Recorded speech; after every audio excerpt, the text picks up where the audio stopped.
New York শহরের এক ব্যস্ত হাই স্কুল। শহরের ভেতরেই যেন আরেক শহর।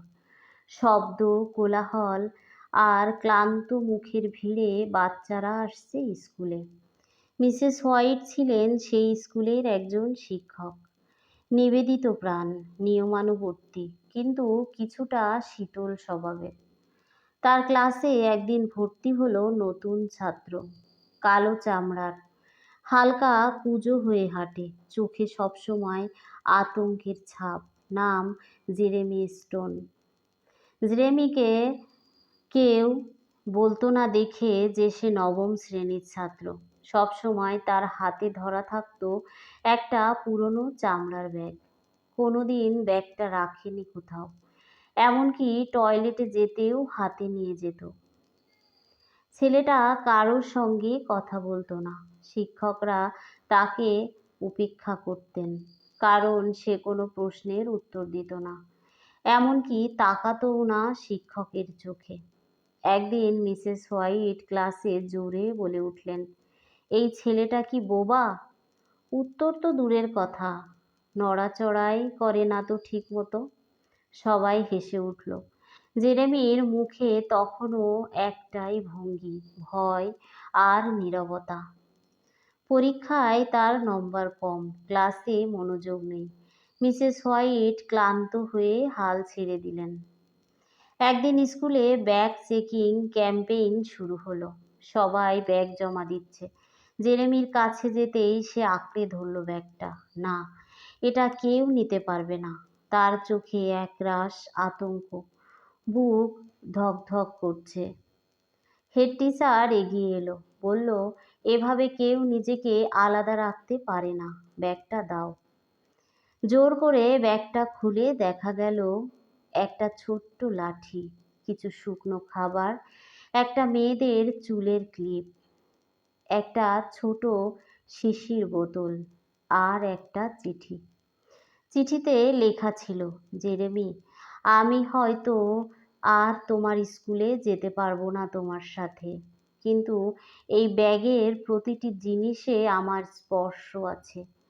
কখনো ভয় পাস না, তুই পারবি, মা বিশ্বাস করে।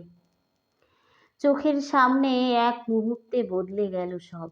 মিসেস হোয়াইটের মুখ নিস্তব্ধ হয়ে গেল। হেড টিচার বললেন তার মা গৃহহীন ছিলেন, কিছুদিন আগে রাস্তায় শীতে মারা যান। এরপর থেকে ছেলেটা একাই আসে যায়। এই ব্যাগই তার মায়ের স্মৃতি। মিসেস হোয়াইট বাড়ি ফিরে রাতে ঘুমাতে পারলেন না।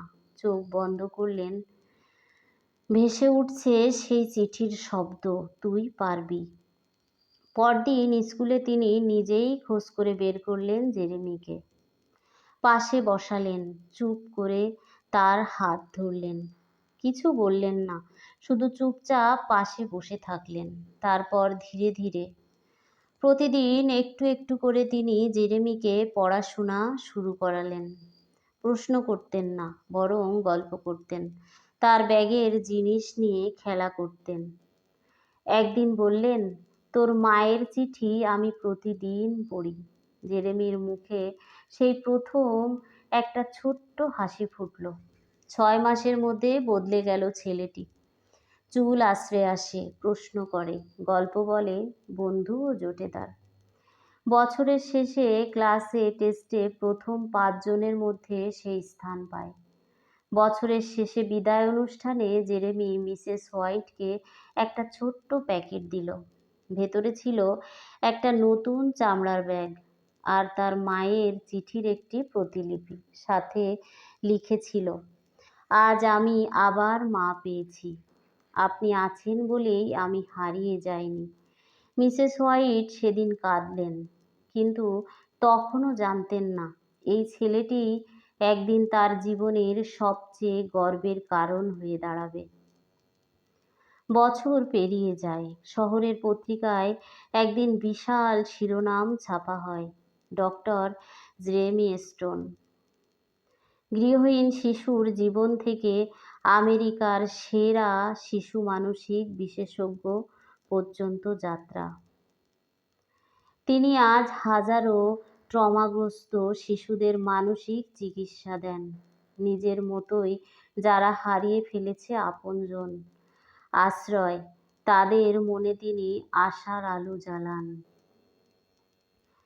আর ঠিক তার নিচে নিজের হাতে লেখা ছোট্ট একটা মন্তব্য ছাপা হয়, আমার আজ যা কিছু তার পেছনে একমাত্র যিনি আছেন তিনি একজন শিক্ষক, যিনি শুধু আমাকে পড়াননি, আমাকে মানুষ করে তুলেছেন।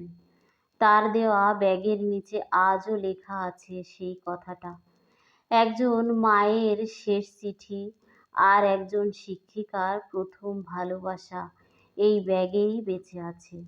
একদিন ডক্টর জেরেমি নিজেই মঞ্চে দাঁড়িয়ে বললেন, আপনারা হয়তো আমাকে মনোবিজ্ঞানী হিসাবে চিনেন, কিন্তু আমার জীবনের সবচেয়ে বড় পরিচয় হলো আমি মিসেস হোয়াইট নামের এক শিক্ষিকার ছাত্র ছিলাম। তিনি যদি সেদিন আমার হাত না ধরতেন তাহলে আজ আমি হয়তো বেঁচে থাকতাম না। মঞ্চের একপাশে বসা বৃদ্ধা শিক্ষিকা তখন কান্নায় চোখ মুছছিলেন।